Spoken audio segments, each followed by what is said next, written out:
درد قابلنا اللهم صل على سيدنا ومولانا محمد وعلى آل سيدنا ومولانا محمد بارك وسلم صلاة والسلام عليك يا رسول الله صلى الله تعالى عليه وسلم۔ رب ارشاد فرماتا ہے کہ شہر رمضان الذی انزل فیہ القرآن ھدی للناس وبینات من الھدی والفرقان، کہ یہی وہ رمضان کا مہینہ ہے کہ جس میں قرآن مجید نازل ہوا۔ اب قرآن مجید جو ہے، جو مفسرین فرماتے ہیں کہ رمضان شریف کے اندر جو شب قدر آتی ہے 27ویں شب میں، اس میں پورا قرآن مجید نازل ہوا تھا۔ کس طریقے سے کہ آسمان سے اوپر جو عرش معلیٰ ہے وہاں سے اور پہلے آسمان پر اسی رات میں پورا قرآن مجید نازل ہوا تھا، اور دنیا میں جو قرآن مجید جو نازل ہوا وہ 23 سال کی پوری مدت میں، مطلب 10 سال مکہ شریف میں اور 13 سال مدینہ شریف میں، یہ 23 سال کی پوری مدت میں تھوڑا تھوڑا کر کے حضور اکرم صلی اللہ علیہ وسلم کے اوپر نازل ہوتا تھا، اور آپ صلی اللہ علیہ وسلم اس کو یاد فرماتے تھے، اور یاد فرمانے کے بعد جو اس وقت کے جو صحابہ تھے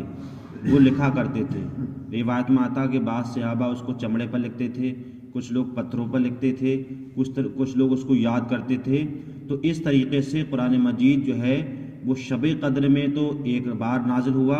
اور دنیا میں جو آیا وہ 23 سال کی مدت میں آیا۔ تو وہی فرمایا یہ کہ یہ مقدس رمضان کا مہینہ ایسا ہے کہ جس میں قرآن مجید نازل ہوا تھا، اور کس لیے نازل ہوا تھا؟ ھدی للناس، لوگوں کی ہدایت کے لیے، تاکہ لوگ اس سے ہدایت پائیں، لوگ اس سے اچھا راستہ اختیار کریں۔ وبینات من الھدی والفرقان، اور ایسی ہدایت کے لیے کہ جو حق اور باطل کے درمیان فرق پیدا فرما دے، کیونکہ قرآن ایک ایسی عظیم کتاب ہے کہ حق اور باطل کے درمیان امتیاز اور فرق ہو جاتا ہے۔ اس کے بعد رب فرماتا ہے فمن شہد منکم الشہر فلیصمہ، تو تم میں سے جو کوئی رمضان کے مہینوں کو پائے تو اس میں روزہ رکھے۔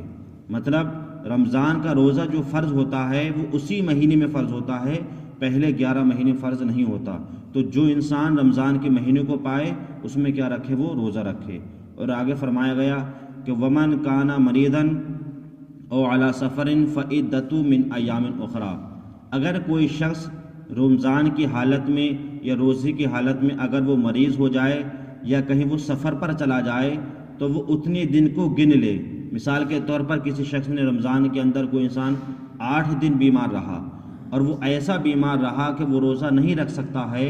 تو وہ 8 دن گن لے، اور رمضان شریف جب گزر جائیں تو 8 دن کے روزے وہ کیا کر لے؟ قضا کر لے۔ یہ قرآن میں اس کا ذکر ہے۔ اسی طریقے سے کوئی انسان سفر میں گیا، اور ایسا سفر ہے جو پریشانی والا ہے، جو صعوبت والا ہے، اور سفر جو ہوتے ہیں وہ آسانی والے نہیں ہوتے ہیں، بلکہ حدیث پاک میرے آقا نے فرمایا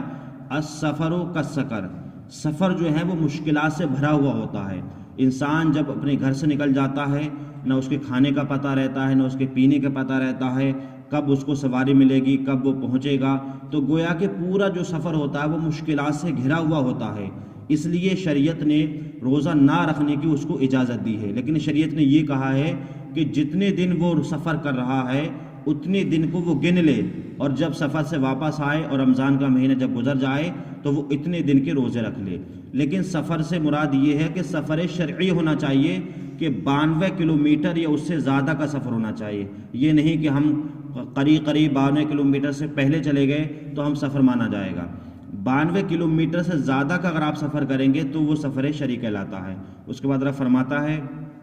یرید اللہ بکم یسرا ولا یرید بکم العسرا، اللہ تعالیٰ تم سے آسانی چاہتا ہے اور تم پر سختی نہیں چاہتا، کیونکہ اللہ تعالیٰ بندوں پر وہ حکم نازل فرماتا ہے جو بندے اس پر عمل کر سکیں، کیونکہ اللہ تعالیٰ نہ کسی پر ظلم کرتا ہے، نہ کسی پر زبردستی کرتا ہے، نہ کسی کو پریشانی میں ڈالتا ہے، بلکہ اللہ تعالیٰ اپنے بندوں سے اتنا ہی کام لیتا ہے جتنا بندہ وہ کام کر سکتا ہے، اس سے زیادہ بوجھ نہیں ڈالتا ہے۔ وَلِتُكْمِلُوا الْعِدَّةَ وَلِتُكَبِّرُوا اللَّهَ عَلَى مَا هَدَاكُمْ لَعَلَّكُمْ تَشْكُرُونَ، اور تم اس مدت کو پوری کرو اور اللہ کی بڑائی بیان کرو رمضان میں کہ اللہ ایک ہے، اس کے لیے مطلب جو ہے نماز پڑھو، اس کے لیے تراویح پڑھو، اس کے لیے قرآن پڑھو، اس کو راضی کرو، یہ تمام اس کی بڑائی ہیں۔ علی ما ہداکم، اس بات پر اللہ تعالیٰ تمہیں ہدایت دے، اور کیا ہے تاکہ تم شکر گزار بندے بن جاؤ، تاکہ تم کیا ہے نیک بن جاؤ۔ اللہ تعالیٰ ہمیں اور آپ کو صحیح طریقے سے رمضان شریف کا ادب اور اس میں زیادہ سے زیادہ نیکیاں کرنے کی توفیق عطا فرمائے۔ اللہم صلی علی سیدنا و مولانا